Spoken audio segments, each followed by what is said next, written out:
Yes, it's really special.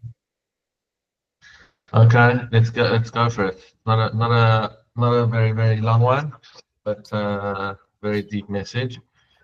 So this is Rav Yeshua Weitzman from the Rosh Hashiva of the Seder Yeshiva Matot Yaakov. He's got quite an important idea, which I think a lot of people are taking from this parasha, especially with what's going on in Israel. So let's learn it, and you can tell me how you think it may be relevant. Okay, so it's called the Parashat Matot Masei, Shutafim or Lekuchot. So Matot Masei, we're dealing with like the dilemma has: how do you see yourself as a partner or as a customer? So perspective on the world teaches. The world is divided into two parts. In general, either people, the way people relate to each other, either they relate to each other as partners, or they relate to each other as client service provider. In relation to many things that a person encounters in his life, in the way that people approach different aspects in their lives, sometimes you do it as a client, and sometimes you do it as a partner. So what defines a person as a customer or client? There's one question. When they address something, like encounter something, they ask one question: what do I get? What do I receive? If he is satisfied and happy with what he's getting from his experiences encountered, then he continues. If it's not good for him, then he leaves. He goes on his way and he departs. The partner, in contrast, the partner, in contrast, he, if something goes wrong, he will try improve the reality if he identifies a problem. Nireki, right? So obviously it's an obvious thing, but sometimes we don't think about it enough. If you when you encounter issues, it's like what's the nature of your relationship to this person or this service? If it's that they just, it's like it's a cell phone shop and you go there and your cell phone's broken and they did a good job at fixing it, then you'll go back again.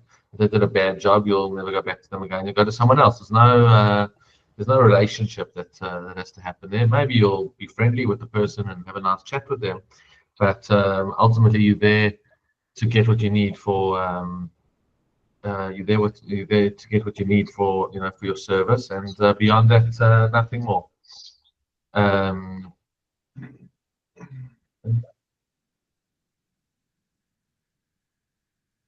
Okay.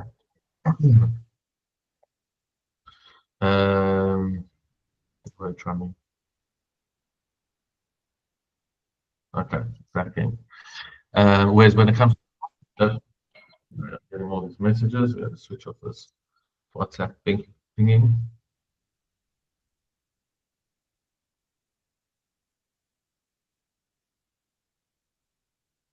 Okay. Okay. When it comes to a partnership, if you see a problem, then you share in this. It's not just about a service relationship; it's about the relationship with the person. And therefore, if you're not happy with the service or whatever, if you feel a partner in terms of the outcome, in terms of the process, in terms of with that person, you'll try and prove it so that the outcome is something that you do want, not just go to some other service provider. So this important idea, this distinction, has a source in our parsha.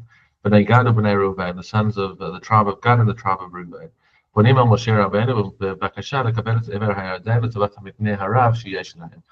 Yisrael is on the cusp of going into Eretz Yisrael, and Bnei Gad and Bnei Reuven come to Moshe with this request and say, look, we've got a lot of amazing assets and livestock.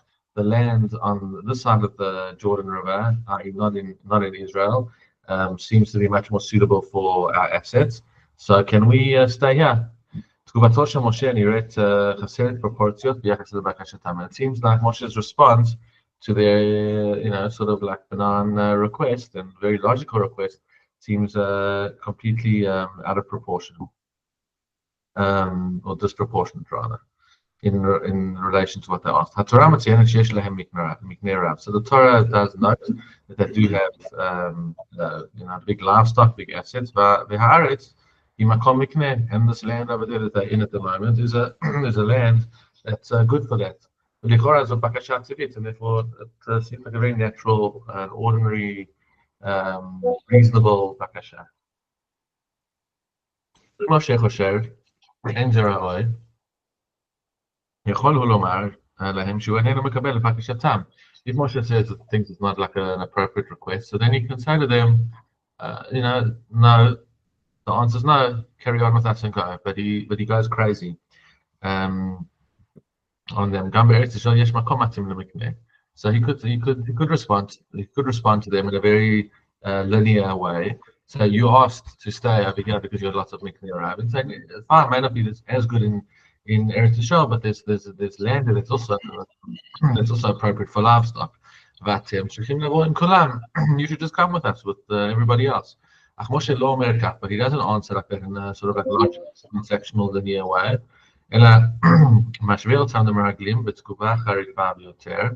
But rather he equates them to spies in a very, very vicious and ferocious way. Not vicious, it's ferocious, but and it seems like the way he's answering them is not in direct relationship to what they asked for. So the question is, what did Moshe see at the root of their question that caused them to respond like this? So Rashi points out that there's a problem with the way that Bnei Gad and Bnei Reuven relate to their livestock. Rashi says, so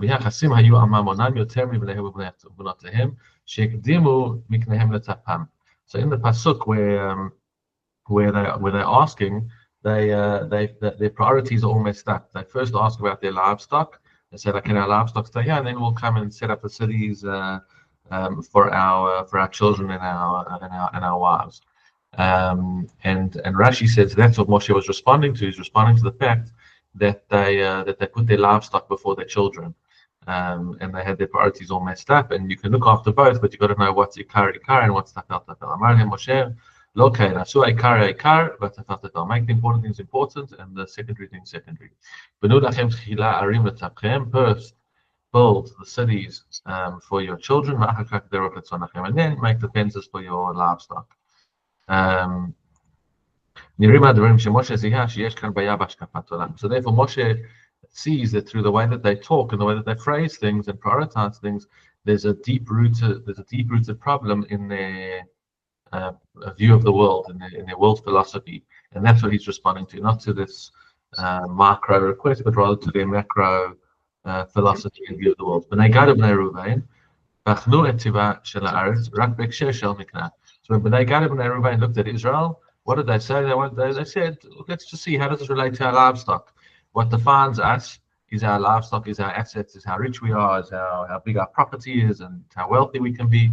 And therefore, Eretz Yisrael, does it do it for us or does it not do it for us? Eretz Yisrael hi nadlan. Israel is a property that's measured according to the value we can draw out from it, the benefit we can get from it. And if there's a place that is a place of livestock, then let us go there. So that's how they see this relationship with Eretz Yisrael. If it's there as a pragmatic, to serve a pragmatic purpose, well, there's other places that can also serve as pragmatic places. Moshe maybe אם היו חושבים על טפי המשפטם על עתיד האומה, בקשתם לא היינו עולה כלל, והם היו נכנסים לארץ ישראל עם כל עם ישראל. So Moshe understands that if they were thinking about their children, their families, the future of the nation, their request wouldn't have come up at all, and they were just going to Eretz Yisrael with everybody else. They would realize it's such a secondary issue. הם ניגשים לחיים כלקוחות. So now going back to his distinction of customer versus partner, he says they approach life as clients, as customers. What can I get? Where's the best land for my flock? There's no value question. It's not a value of arachim, but rather of nechassim, of assets and property. looking and relating to Eretz Yisrael as if it's just a big piece of property. It's a terrible, awful approach in relationship. And unfortunately, there are many people that are around, and societies and subsects of society that still suffer, are plagued by this terrible relationship. There is a problem within the relating to Eretz Yisrael. And Moshe sees Bnei Gad and Reuben suffering from this. Therefore, he connected them to Meraglim, to the spies. Why? Because the spies looked at it and said, "This is a good place for us to succeed physically, and we can arrive and things like that, or not." And the spies said, "No, they're going to knock us out. These giants are going to knock us out. The land is too strong for us. We're not going to be able to get the benefit that we want from this land." And Hashem says, "That's not why you're going into the land. You're going to the land to have a relationship with me. And if you think the relationship is this one-way street where I give and you take, well, then you've got to, you've got that. You're still living in a slave mentality, and this whole generation has to die out." So he's saying you still carrying on within that same slave mentality of what can I get, what can I get, what can I take. So it says over here, Rav Kook says the following about Eretz Yisrael. This is like right in the opening of his Orot. It says the following: Eretz Yisrael Eretz Yisrael is not an external, an external thing, an external acquisition to the land, to the nation. It's not like there's a nation, and a nation needs a land, and therefore the nation needs to find that land. So therefore, the nation needs to find property, and Israel is the property. Because if so, if it's just this, service relationship, Israel can get that from other, from other lands. Get that from Uganda, if it's just this transactional relationship. He says it's not just that we've got this relationship to the land in the way that it's just we need a land in order to hold us together, where we can have a central gathering and a central convening space for us as a people to grow, and that it will be able to sustain us in a physical or even in a spiritual way. He says that's not the relationship to Eretz Yisrael. Even in terms of what it can give us spiritually, it's also not a one-way relationship where we take. He says Eretz Yisrael it's an essential, organic form, a part of who we are and what makes us up as a nation. That's embraced within beautiful treasures of the beautiful internal powers of Am Yisrael as a nation. It's sort of I read recently about they're trying to do like a brain transplant for the first time into someone's body, and I don't know, it was like some sort of technology, AR type of thing. How do we really go into the question of what's the relation between a person's mind and a person's body? And I think I remember seeing all like sci-fi weird stuff, but with things developing as they are, the Neuralink and all these things, who knows what the future will hold. But I remember reading somewhere that your body is not just like a vessel that you stick your brain into another body and then the body carries on like a robot. But the body itself has got certain relationship to memory and certain relationship to things like, it's not just like a chip that goes into the body and then the body functions, but there's a relationship between the body and the soul and the person and the being, and therefore Eretz Yisrael is more like that. It's our native body, to our native essence, and therefore it's not something that you would say, wake up in the morning and say, is my body serving me? My body's not serving me so great. Let me just get rid of it and stick my brain into some other body. Now, obviously, when you see people that are riddled by health issues and things like that, you do have that relationship where your mind and your soul wants to exceed what your body can provide.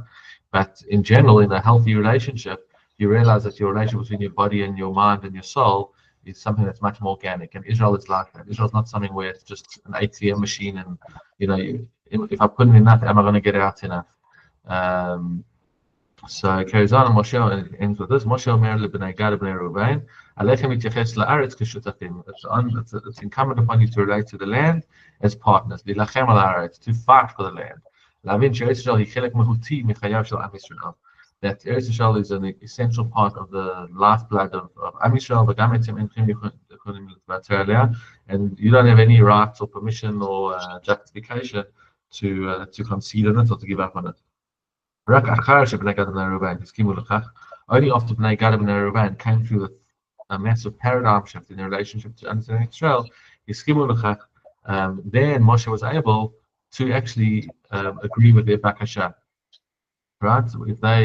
If they go and fight for the war, showing that they believe that Eretz Yisrael is an essential part of them, then that's okay. Then they can go, invest in the land that's just on the other side of the river. It was never about that. It was never about where do they end up, growing their assets. It was about getting the important things focused on getting them done first, and understanding their relationship to Eretz Yisrael is something that's much more organic and important. And then you can deal with your asset relationships afterwards. So this has nothing to do with the current reality in Israel.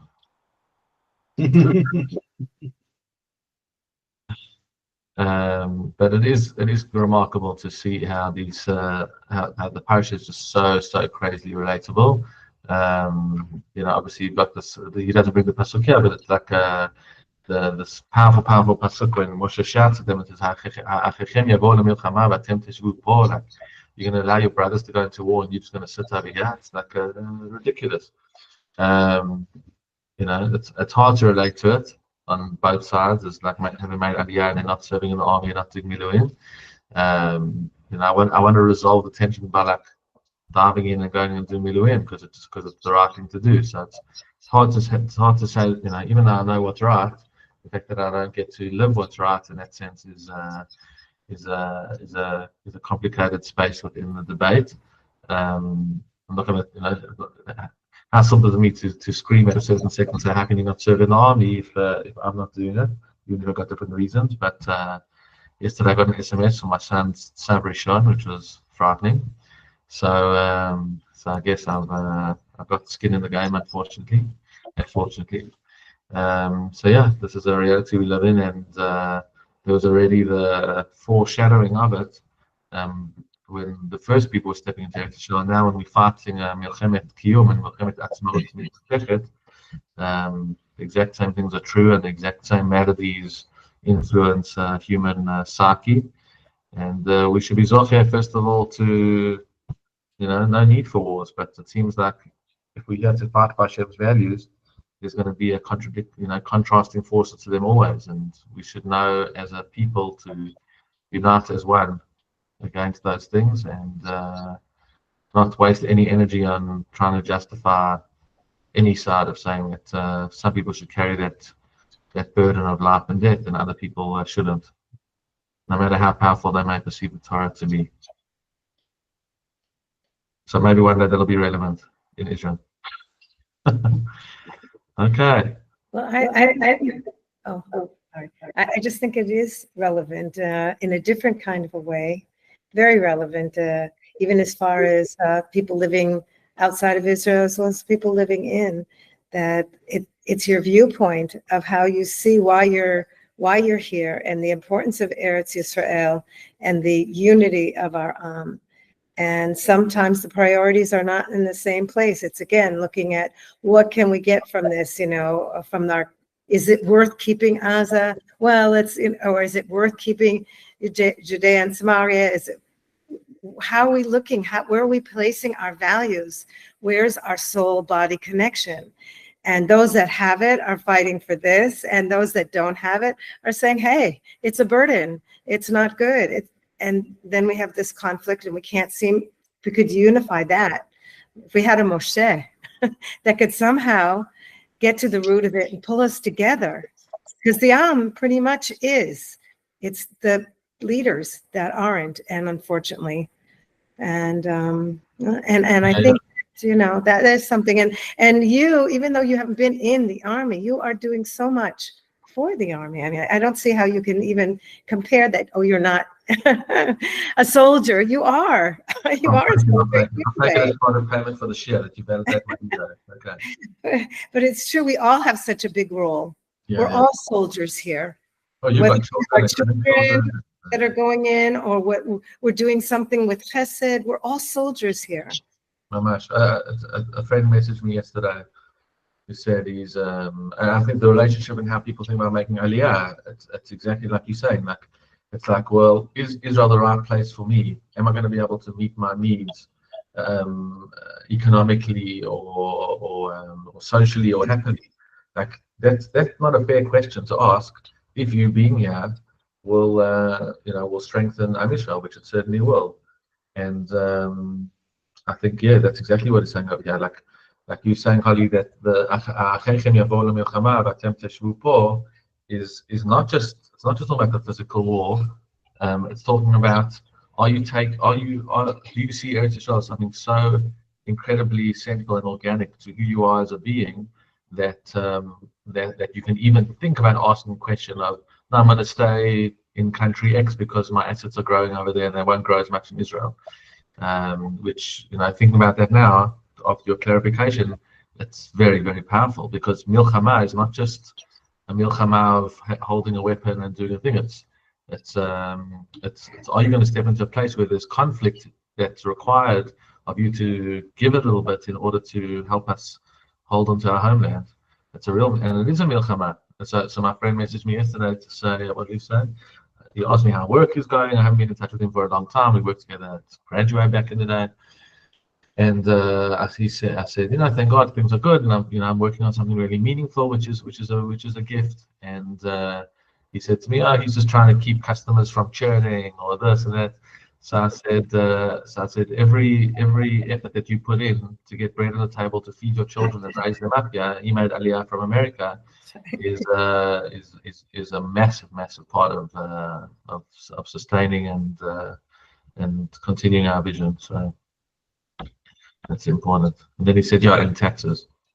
But that's true. It's we're paying taxes like crazy, right? So and I mean, I think this parsha, this episode is actually one that it's my favorite of all the stories, because if you think about it from Moshe's perspective, right? He's led these people for 40 years wandering, and he's suffered and they've suffered and whatever. And then as soon as they arrive, they're on the border, right? You've already got the Jews that are saying, no, I don't want to go in, right? I found a better place, right? So for him, and this is like the concept of whether, is there a place to allow Jews to live outside of Eretz Yisrael? Where they were asking to live is outside, it's Galut, right? So they're saying, no, we prefer the life in Galut, right? And what I think is interesting is that in the end, as we learned today, he does actually allow it, right? He's like, he gives them musar on their priorities, right? So that they need to prioritize their kids and their families before they prioritize their business and their assets. But once you do that, and also once you fight and you help the army conquer the land, then you're free to go back and provide for your children and so on. So I think, in a way, for Jews that are living outside of Eretz Yisrael today, you've got a recipe, right, for how this can be allowed, right? So you say, okay, fine. So if you have made your contribution to conquering and settling the land, right, and if you then decide that not economically, but for the best interests of your children and your family, life in, for example, New Jersey or in Glen Hazel or wherever is better for my family because of Yiddishkeit, because of values, because of whatever, then it might actually be okay to do that. But as Leon said, so many of the people just look at the economic hardship that we have in Israel, say it's economically more comfortable in Johannesburg with a maid and a nice house or whatever it is, so I'm going to stay there, right? And that's not the right order of priorities. I think it's so enlightening to see how he he still allows it, because if I was him, I would not have allowed it, right? He No way. wasn't a radical extremist. He was actually so sensible No, and he was practical. So he literally, after going 40 years, and God himself tells you to go to a land, right? He's like, no, we can still make an exception along the following, conditions. once you recognize yeah, it's amazing. Well put. Unbelievable. Yeah. Once you realize you've got an equal, once you honor the equal responsibility you have, then you can have an equal. Yeah. So like if you found a wonderful school in your neighborhood in Los Angeles, whatever, that you think is so specific for your needs, then great. So stay there. We're not going to like force you to give your children a worse education or whatever. But have you like, so have you joined in the battle in some way, right? Yeah. Have you helped us conquer the land? Because from that you don't have Torah, you don't have exemption. Yeah. Okay, very good. Powerful stuff. Thanks everybody. Very good. Yeah, thank you. Thanks for paying Mom on your breakfast, Susan. You're on mute. So thank you for the timely message. It's very relevant. And I was just thinking about how much Moshe wanted to come into the land, and then there are those 2.5 Shvatim that, they're like, well, we would rather be on the outside, and maybe that also really upset him. So Yeah. And he had serious post-traumatic SPA syndrome, PTSD. Yeah, I was thinking that. That's what came to my head first. Well, right away his mind went, oh, this is happening again. Yeah. We can relate to that too, can't we? Exactly. But, Okay, have a beautiful day. Yeah. Thanks, everybody. Thank you. Shalom. Shabbat shalom. Bye. Cheers, Hari. Enjoy the